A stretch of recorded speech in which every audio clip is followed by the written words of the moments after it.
Welcome to my hypothesis on why God rejected Cain's offering. Most of us have heard the story of Cain and Abel since we were children. Cain was a farmer, Abel was a shepherd. They both brought offerings to God. God accepted Abel's offering, but he rejected Cain's. And the question is, why? Well, let's have a look at what the chapter actually says. Genesis chapter 4, verses 3 to 5. And in the process of time, it came to pass that Cain brought of the fruit of the ground an offering unto the Lord. And Abel, he also brought of the firstlings of his flock and of the fat thereof. And the Lord had respect unto Abel and to his offering. But unto Cain and to his offering he had not respect. And Cain was very wroth, and his countenance fell. At first glance, it almost seems unfair. Cain was a tiller of the ground, Abel was a keeper of sheep. Surely God wasn't expecting Cain to bring a lamb. Cain could only bring what he produced.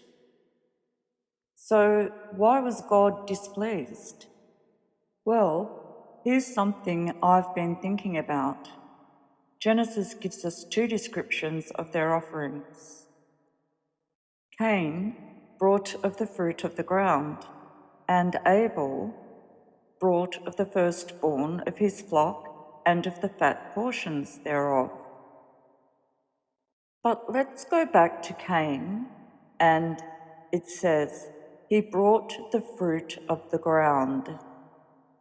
Now, when I think about fruit in the Bible, my thoughts turn back to Adam and Eve and the fruit in the Garden of Eden, right?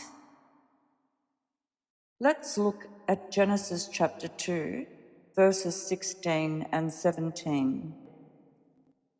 And the Lord God commanded the man, saying, of every tree in the garden thou mayest freely eat, but of the tree of the knowledge of good and evil thou shalt not eat of it, for in the day that thou eatest thereof thou shalt surely die.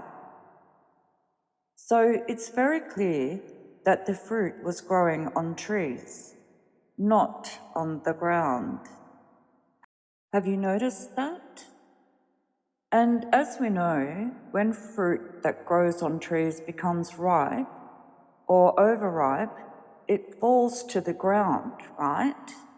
So is this verse telling us that the fruit Cain offered was from what had fallen on the ground, which would more than likely be overripe, covered in insects, and not very good to eat?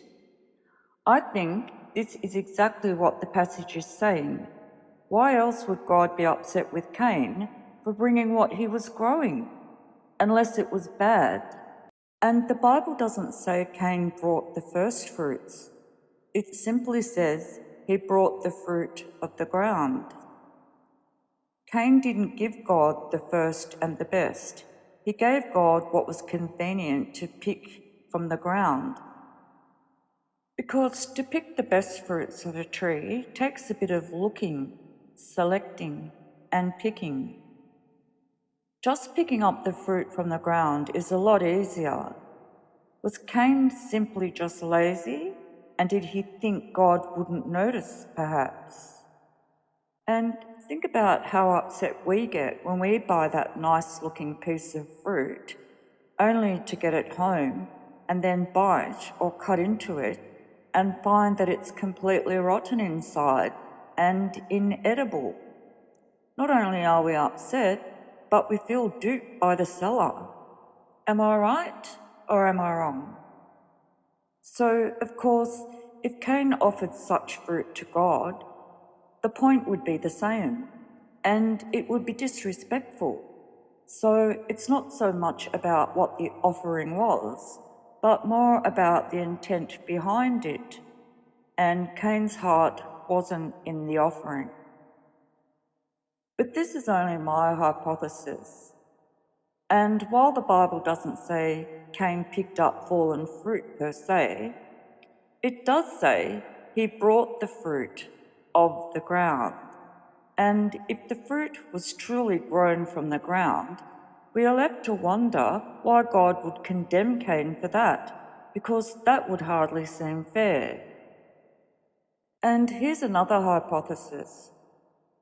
When you think about it, how many times the Bible has been translated, is it possible that the text originally said he brought the fruit off the ground rather than he brought the fruit of the ground? That's something else to think about. So here's my question for you. Do you think my hypothesis has merit? Do you think Cain's problem was that he brought God whatever was the most convenient for him? Or do you think the passage is teaching something else entirely? Leave your thoughts in the comments, and I'll see you in my next video.